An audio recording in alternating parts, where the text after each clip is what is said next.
Hey everybody, time for another thrilling episode of This Week in Real Estate and kind of a look back on last week's business and personal dealings and looking forward into the next week. So thanks for tuning in here, the 5, 6, or 7 minutes, however long this is going to be. I do appreciate it. Last week had a fair amount of variety of things going on in the business. Um, there's a commercial property down in Lynn that I have listed, and that one kind of went through showing, second showing, offer, counter offer. I think we went back and forth 3 or 4 times, but we did get that accepted last night, so we are into that transaction to get that one closed. So happy for both the buyer and seller in that transaction. We negotiated an inspection response on a listing that we do have pending, and I haven't heard back from the other side yet, but we were able to do most of what they asked, so I think that will be fine.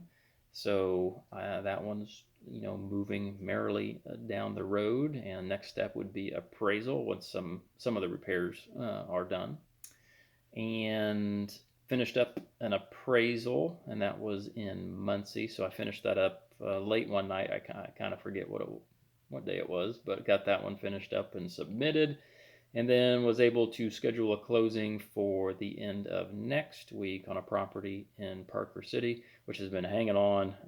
It's just one of those that's just been delayed forever, it seems, but we're finally able to get that clear to close, get it scheduled for the end of next week. So happy for both that buyer and seller to try to get that one wrapped up finally on that one.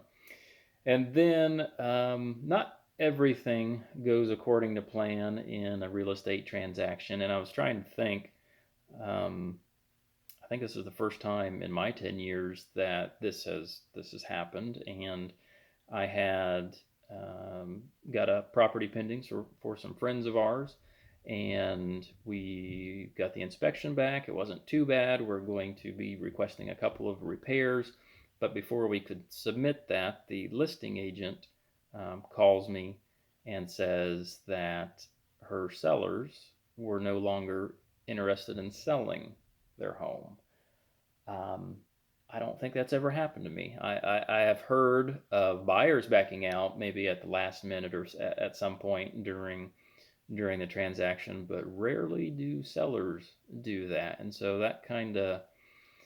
um, that kind of caused some emotions. Obviously, very frustrated, but now we're kind of scrambling around a little bit. And I mean, we're going to start looking for homes again, obviously, but if you're going to sell your house and you kind of pull the trigger to do that, um, you better be sure that you want to, because this has caused some strife and some timeline issues and some maybe temporary housing type issues for this family. And so it's just not a good scenario. So please, if you go to sell your home, be sure that you want to sell your home, and don't spring that on your agent or your potential buyers. So in the end, you just kind of have to take the attitude of maybe this is all happened for a reason, but you really can't.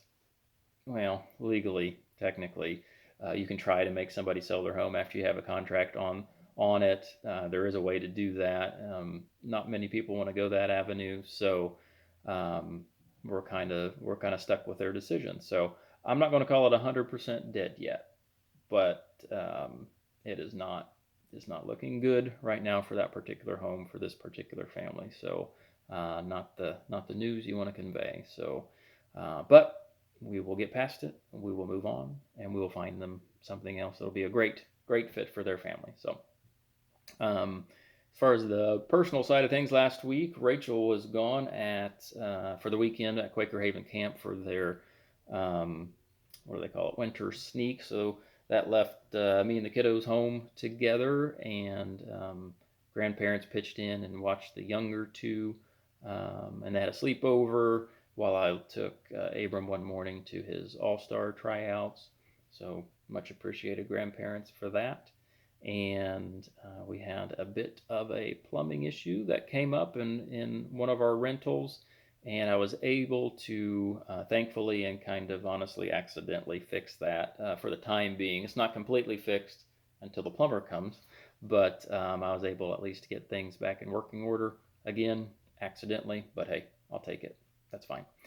And then today, I am working from home today. I'm in one of our bedrooms and stayed home, well, kind of yesterday too, but today specifically, we had a fireplace company come in, um, an installer, Soot and Cinders is the company name, and typical for Cunningham projects.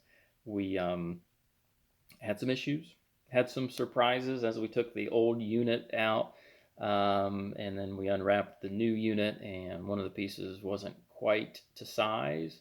As it was big, I guess that's better than being too small. So we have to take it to a metal fabricator to pare it down a little bit. So that's at least that one can be fixed readily easily. And then evidently our fireplace is an odd size, and so the standard flue opening needs to be different than what is normal. So that's what we call Cunningham projects. Not 100% smooth, but in the end, it'll get done. So that's kind of what we got now. But coming up this week would be a fair amount of showings. Going to be wearing the long johns for those, and we'll see what else comes up. So usually these weeks fill up pretty quickly, so I'm looking forward to that. And yeah, so once again, appreciate you taking some time out to listen to me ramble a little bit. And as always, if you ever need anything, you can comment below, ask me any questions you may have, or suggest some topic I talk about. Be happy to do that as well. So thank you, and we will see you next time.